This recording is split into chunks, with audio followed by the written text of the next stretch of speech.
Mga kababayan, ngayong araw po ng Biyernes, September 19 na po, 2025, banta ng bagyong Nando na posibleng maging super typhoon papunta ang direksyon sa extreme Northern Luzon. Aalamin po natin yung mga lugar na posible nitong maapektuhan at yung kanyang pagiging category bilang isang ganap na super typhoon at kung gaano o papaano siya magiging mas malakas. Ang banta naman po ni Bagyong Mirasol ay nasa labas na ng ating Philippine Area of Responsibility. Pero sa ngayon, yung trough or extension ng kanyang hangin ay nakakaapekto pa rin at patuloy din pinapalakas ang epekto ng habagat.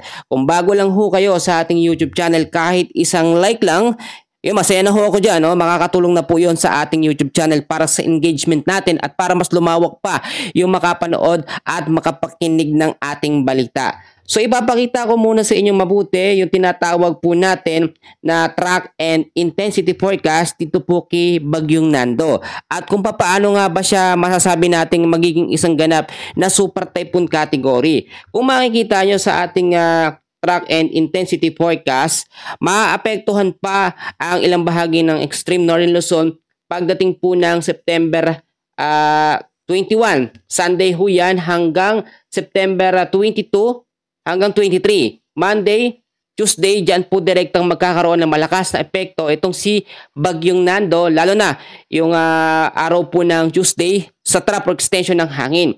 Pero may chance itong maglandfall sa extreme Northern Luzon bilang isang malakas po na bagyo. So kapag ka ito ay pumalo na o lumakas na sa tinatawag natin na typhoon category, so papunta na siya sa tinatawag natin na super typhoon category. Para po sa mga hindi nakakailam, i-explain ko sa inyo mabuti yung lakas na meron po sa mga bagyo. Pag sinabi po nating tropical depression, 61 kilometers per hour ang lakas ng hangin.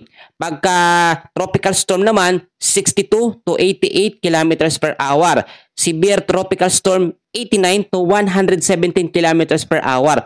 Pag typhoon category ho, 118 hanggang 220 kilometers per hour. Ito na, super typhoon category, 220 kilometers pataas ho yan, no?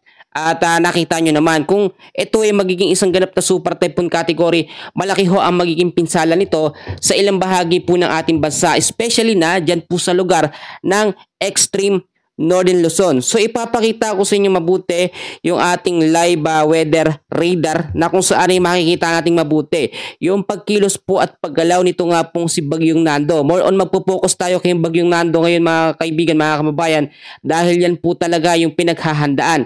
Ito namang si Bagyong Mirasol ay nasa labas na ng ating Philippine Area of Responsibility. Sa pinaka-latest na update natin mga kaibigan, ito pong si Bagyong Nando, no, ay sa ngayon po, alamin natin yung kanyang pinaka-lokasyon. September 19 at alas 2 ho ng madaling araw, meron po siyang lokasyon na 1,085 kilometers east of Central Luzon. May lakas ng hangin na 75 kilometers per hour. Pagdating naman mamaya po ng hapon ngayong araw din ng Biyernes, September 19, ay tatahakin naman niya ang east of Northern Luzon na merong layo na 1,055 kilometers per hour. 95 kilometers per hour pa rin. O 95 kilometers per hour yung lakas na ng hangin niya. At isang ganap na severe tropical storm. So kailan nga ba siya magiging typhoon category? Hanggang sa super typhoon category. Pagdating po ng September 20, alas 2 po ng hapon, i-take note po ninyo, no? Importante ito. Kabayan, kumuha ka ng ballpen, importante. Ito po, magiging typhoon category siya September 20, alas 2 po ng hapon. At tatahakin niya po ang area dito po sa may east of Northern Luzon na 840 kilometers per hour. So kung makikita nyo mabuti yung sirkulasyon ng kanyang hangin, mas lumalakas po ito sa paglipas lamang ng ilang mga oras. Sa ngayon, kung titignan nyo yung area of probability or yung parang apa hindi pa yung lumalabas, wala pa naman itong direktang epekto sa ngayon, no? Sa ilang bahagi ng ating bansa. Pero inaasahan ho, pagdating ho ng Sunday, Monday at Tuesday, diyan po posibleng makaranas tayo ng malakas at malawakang pag-uulan dahil po dito nga po kay Bagyong Nando na banta ng isang super typhoon. So i-expect na natin pagdating po ng Monday, Tuesday ay wala pong pasok, no? Expect na natin 'yan. Pero ang ilang bahagi po ng extreme northern Luzon ang sobrang maaapektuhan 'yan.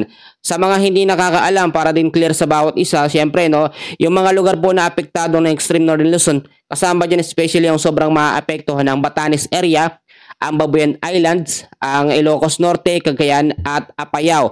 Posible pa pong mas lumawak yung mga lugar na maapektuhan yan. Pero ngayon, kung titignan natin sa tinatawag natin na area of probability, nito nga pong si Bagyong Nando, ang Eastern Visayas at Mindanao hindi naman masyadong maapektuhan. Pero yung trap or extension ng hangin nito ay makakaapekto pa rin. So hindi pa rin po ligtas ang ilang bahagi po ng Eastern Visayas at itong ilang bahagi ng Mindanao. So sa tinatawag ho natin na forecast weather condition, ngayong araw po ng Biyernes, September 19, alamin muna. Balikan natin mamaya ito nga pong si Bagyong Nando at kung paano siya magbabago. Kasi may mga senaryo din tayo dyan, dalawang senaryo, yung pag-record o yung direktang pag-landfall sa kalupaan po ng extreme northern Luzon. Ngayong araw din po ng Biyernes, ang forecast weather conditions po natin sa area ho ng Batanes, Babuyan Islands, Ilocos Norte, ang lagay po ng panahon dyan, o weather condition po dyan ay cloudy skies po with scattered rains and thunderstorm dahil po sa trap or extension ng hangin nito nga pong si Bagyong Mirasol, no? At possible impact niya pagbabaha sa mababang lugar at landslide sa mga landslide prone area. Sa area naman po ng Metro Manila, eto na ho, ano, yung mga lugar na marami kasi nakatira dito. Metro Manila, Pangasinan, area ho ng Zambales, Bataan, Pampanga, Bulacan, Cavite, Batangas, Mimaropa, Western Visayas, Negros Island Region at Zamboanga Peninsula ay patuloy pa rin o patuloy din makakaranas po ngayong araw po ng Biyernes ng cloudy skies with scattered rains and thunderstorm dahil po sa habagat or southwest monsoon. Ang habagat po hindi na po mapipigilan ng paglakas nito. Pinalakas ito lalo nito nga pong si Bagyong Mirasol, no? Nakita naman natin. Ito yung hangin ng habagat, patuloy po siya nag-intensifies or patuloy na mas lumalakas. So yung kanlurang bahagi ng ating bansa, yung mga binanggit ko na lugar na yan, mag-ingat po sa banta ng posibleng mga pagbabaha at landslide sa mga landslide prone area.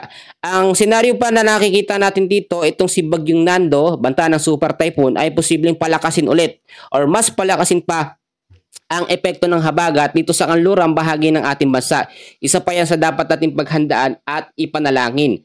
So dito naman po sa area o malaking bahagi po ng Bicol Region, kasama po ang ilang bahagi ng Central Luzon, dares po ng Calabarzon, patuloy pa rin ang maulap na kalangitan dahil kabilaan, no, meron ditong Mirasol, meron pa ditong paparating o mas palapit ng palapit to actually, si Bagyong Nando ay patuloy na makakaranas pa rin ng mga maulap na kalangitan with isolated rain showers or thunderstorm dahil po sa banta nito nga pong si Bagyong Mirasol, trap extension ng kanyang hangin habagat. Dalawa ho yan na nakakaapekto sa mga lugar na yan. At yung ibang lugar na hindi ko nabanggit, dyan po sa may Luzon, sa Eastern Visayas, sa Visayas area, sa Mindanao, ay hindi pa rin ligtas sa banta ng mga localized thunderstorm bandang hapon. Kahapon ho, no, malaking bahagi ng Metro Manila nakaranas po, no, ng biglang bugso ng malalakas pag-ulan. Hindi pa po yun si Bagyong Nando at yun po yung tinatawag natin na thunderstorm. Tumagal po yun ng 30 minutes hanggang 1 oras yung pinakamahaba. Sobrang lakas naman kasi mga kaibigan, mga kababayan, so dapat yung ganung posibilidad ay nakahanda po tayo. Ngayon, babalikan natin, no, etong si Bagyong Nando. Ito po kasi talagang may tsansa ito na maging super typhoon. Ang sinasabi ng iba, pananakot lang daw na magiging super typhoon ito dahil mahina naman daw o titingnan nyo mabuti. Hindi naman ganun kalakasan pero mabilis po yung nag-intensifies. Meron kasi tayong tinatawag dito na advanced weather forecast at nakikita natin yan sa tinatawag po natin na track and intensity forecast. Yung pinakaapat na pinakita ko kanina sa unahan ng video, yung direksyon na dadaanan po nitong si Bagyong Mirasol. At dalawang senaryo yung sinasabi natin, no? Ito ipapakita ko sa inyo. Yung unang senaryo natin, posibleng dumaan nga po siya sa extreme northern Luzon pero hindi direktang maglalandfall sa kalupaan po ng ating bansa at hindi maapektuhan ng malaking bahagi po ng Batanes, ilang bahagi po ng ito sa extreme northern Luzon, yung mga lugar na yan. So possible na makaligtas po sa sobrang lakas na banta ng bagyo o super typhoon na Nando ang Batanes area, ang Babuyan Islands, Ilocos Norte, Cagayan at Apayao. Yung mga lugar na yan, yan ho yung binabalaan ngayon na posible kasing madaanan ito nga pong super typhoon. So mag-ingat na lamang po tayo. Sa pangalawang senaryo naman natin, may chance din na mag-record ito or lumihis yung kanyang direksyon, papalayo dito, papataas at hindi na tumama po ng extreme northern Luzon. Yung area ng Batanes, Babuyan Islands, yung mga lugar na binanggit ko. Possible na makaiwas tayo sa banta ng malakas na super typhoon. Pero kahit po lumihis etong si Bagyong Nando, kapag mas lumakas na siya o naging typhoon o super typhoon category na, hindi pa rin tayo ligtas sa extension or trap ng kanyang hangin. Nakikita nyo yung sirkulasyon ng hangin na yan, mga kaibigan. Kung napapansin nyo yan po yung tinatawag natin na spiral clouds, yung mga ulap na yan. Ang lakas po ng bugso na yan. Usually, kung titignan natin itong si Bagyong Mirasol, mahina yung sirkulasyon ng kanyang hangin, pero isa na siyang ganap na tropical storm category. Samantalang ito nasa tropical depression pa sa ngayon, pero ang lakas na ng hangin niya. Yun yung kaibahan nila. Kaya nga po ang sinasabi natin sa ilang mga updates, doble ang lakas po nitong si Bagyong Nando kung ikukumpara na natin dito kay Mirasol. Kapag ito po naging isang ganap na super typhoon, ito po yung kauna-unahang super typhoon ngayong 2025, para lang po sa kaalaman ng bawat isa. So may chance talaga na ito yung magiging malakas na bagyo ngayong 2025. Nagbibigay na ho tayo ng babala ng mas maaga para ho yung mga kababayan natin sa ilang bahagi ng Luzon, Visayas at Mindanao ay makapaghanda na sa mga posibilidad na pwedeng mangyari. So may nagtatanong ulit sa atin kung may posibilidad pa ba na humina ito bago po maging isang malaka o bago po siya dumaan ng extreme northern Luzon. Sa ngayon, hindi natin ito nakikita ng potensyal na hihina dahil nga po sa sirkulasyon ng kanyang hangin. Malakas yung sirkulasyon ng kanyang hangin, kasabay pa dyan yung mainit na hangin or maalinsang hangin, yung tinatawag natin na easterlies, kasama pa itong habagat at itong si Bagyong Mirasol. Yung pag-ikot ng hangin na yan po yung nagiging combination nila. Nagtutulungan kasi yan depende sa lakas ng hangin. So dahil nga po ang daming sama ng panahon, meron tayong southwest monsoon dito sa kanlurang bahagi, meron pang Bagyong Mirasol, meron pang easterlies o yung mainit na hangin, plus etong si Bagyong Nando, hindi natin talaga ito nakikita ng chance na hihina po sa mga susunod na mga araw. Pero syempre, may mga pagbabago pa naman na mangyayari. So yung chance nito na maging malakas na bagyo ay mas mataas na po ngayon. Mas tumatagal yung oras, mas lumilipas yung mga araw, ay mas lumalakas ito at mas papalapit pa ng papalapit sa ating kalupaan. So yun po yung paghandaan natin. So ito na mga kababayan, unang-una, dahil po kabilaan ng bagyo at meron tayong super typhoon na minomonitor ngayon, unang-una lagi ko sinasabi sa inyo, napaka-importante. Lagi ho kayong mag-antabay sa aking mga ina-update. Minsan nalilate man tayo, minsan nagkakamali tayo, pero ang mahalaga, lagi ko kayo nabibigyan ng update. So mas maganda na i-share natin ito sa ating mga kakilala kahit pakinggan nyo lang. Okay na yun, Sobrang malaking tulong na yon sa atin, sa akin at sa inyo rin po na makapaghatid ako ng updates, Meron pa tayong mga paalala, makinig ho kayo. So dahil dalawang bagyo pa rin yan, meron pang habagat, yung mga lugar ho na bahain dito sa Metro Manila, ilang bahagi ng Eastern Visayas at Mindanao, ay linisin natin yung kapaligiran natin, yung mga basura, mga plastic. Yan po kasi ang isa din sa dahilan kaya nagkakaroon tayo ng biglaang bugso ng mga pagbabaha. Yung hindi po maayos na drainage tapos puro basura pa. So makipag-cooperate na tayo sa mga naglilinis, huwag tayo tapon ng tapon. At kung may napapansin din kayo na pumuputol ng mga puno sa mga kabundukan natin, kung kaya naman natin sitahin and check kung may permit ba, mas maganda ho. Dahil kapag wala tayong puno, yung landslide, napaka mabilis talagang mangyari, At eto pa mga kaibigan, may chance pa tayo dahil inaasahan pagdating pa ng Sunday, Monday and Tuesday yung bugso ng malakas na Bagyong Nando o yung pagiging super typhoon category niya. I-check na po natin ang ating mga kabahayan, yung mga light materials. Marami dito sa Metro Manila, dikit-dikit yung mga bahay. Dito naman po sa Visayas, kung kaya naman natin palakasin at patibayin pa, o ilipat natin yung pwesto ng bahay natin kung ito ay bahay kubo lamang. Ganon din sa Mindanao, mas maganda. Umiwas din po yung mga nakatira malapit po sa mga ilog, yung sa mga paanan ng bundok, para po iwas tayo sa sakuna. Kung kaya naman natin mag-evacuate sa ibang lugar o lumipat muna, mas maganda agapan na po natin sa ngayon para din may awareness tayo, no? Hindi na tayo napapahamak. Yung iba late na kasi kumikilos. Kung kailan na bumubugso ang bagyo, doon pa lang sila nag-aasikaso, doon pa lang sila umaalis. Kaya napapahamak ang ating mga kababayan. So ito pa, karagdagan din, kung kaya ho natin mag-imbak o mag-stock ng pagkain, natatagal ho ng ilang araw dahil bukod dito kay Bagyong Mirasol, may habagat, may Bagyong Nando pa tayo. So kahit po yung pang ilang araw para hindi na po tayo labas ng labas, lalo na etong si Bagyong Nando dahil ito'y nasa super typhoon category.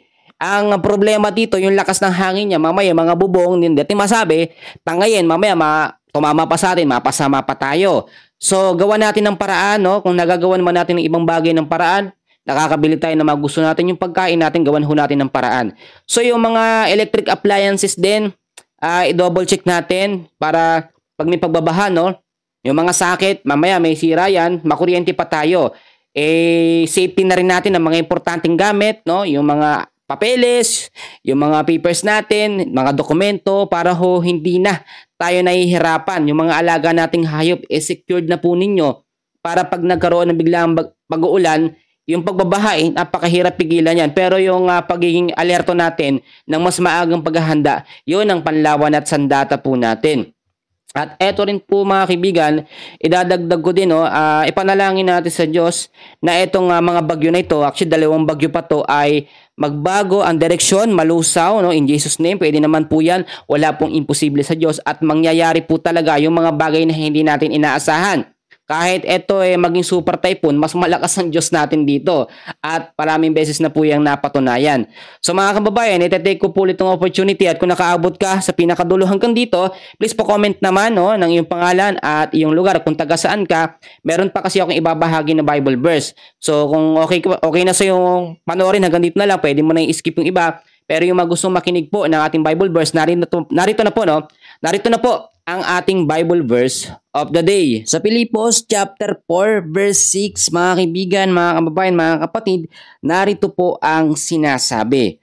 Huwag kayong mabalisa tungkol sa anumang bagay. Sa halip hingin ninyo sa Diyos ang lahat ng inyong kailangan sa pamamagitan ng panalangin may pasasalamat.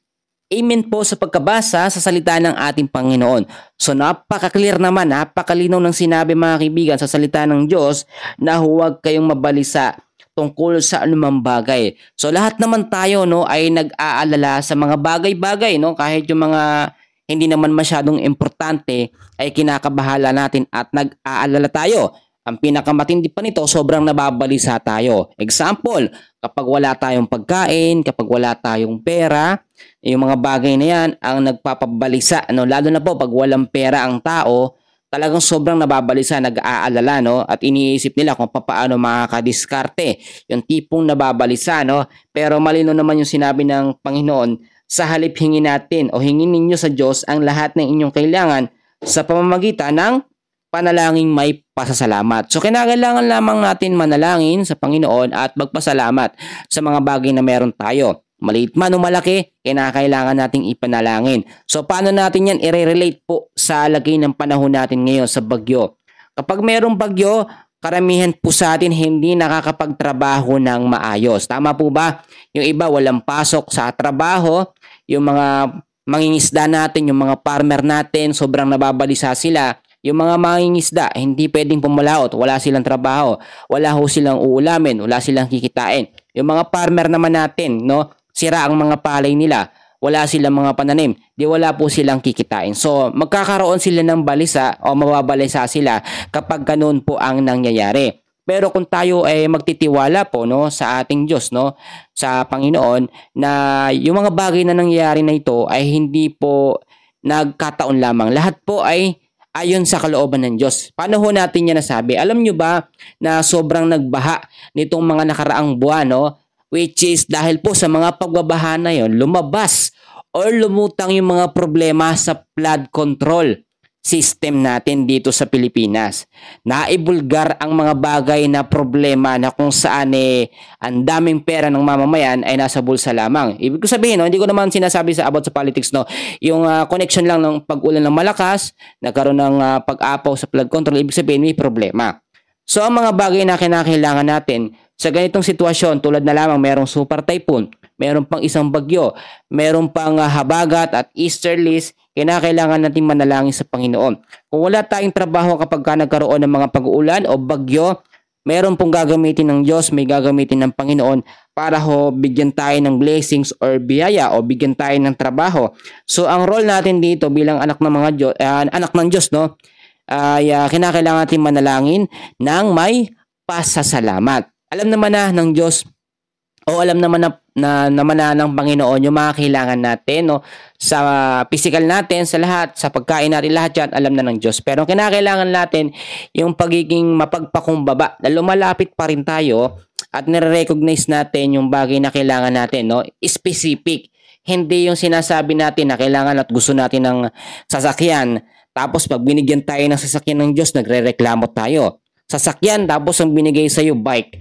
Pero ang ina-expect mo pala, kotse. Pero yung hindi yun ang binigay sa'yo, magtatampo ka ngayon. So maging specific tayo sa ating panalangin at the same time, ipagpasalamat natin. Pag may binigay ang Diyos sa atin na hindi tumutugma sa gusto natin, ipagpasalamat natin. May magandang plano ang Diyos na hindi po natin nalalaman.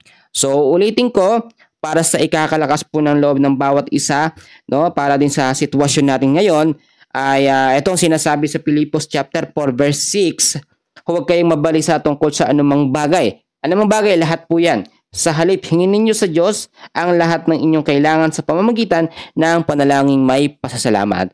So yan lamang ang pinaka-update natin at yung ating Bible verse of the day. Kung nakaabot kayo sa pinakadulo ng ating video, mapalad ka po kabayan, kaibigan, bibihira lamang yung umaabot dito. Pero salamat na ng sobra-sobra at pa-comment ng iyong pangalan at kung taga saan ka para next update ay ma-shoutout po kita. Maraming salamat. God bless po sa inyong lahat.